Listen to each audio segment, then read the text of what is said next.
আর 300 কিছু টাকা হইবে টাকা নাই মোটে যাই 300 টাকা আছে তো বিভূষণ মারি দিতে দি মেলা আমায় আসিবে না খাইয়া দে আর তোমার টাকা আছে যা ঠিক আর কোনোদিন বেড়া শুনিস মোর সাথে দেখা করবে ক্যামেরা সেদিন এক পালা টাকা মারলু সেই টাকা হইলে কি করলু রে আবে আমি তো না না হ্যালো হাসান দোষ 500 টাকা রাখা দিত আরে দরকার খুব শিমুল কি করবিস না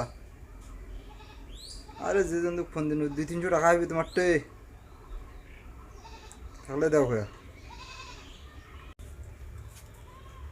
হ্যালো হ্যাঁ রিপন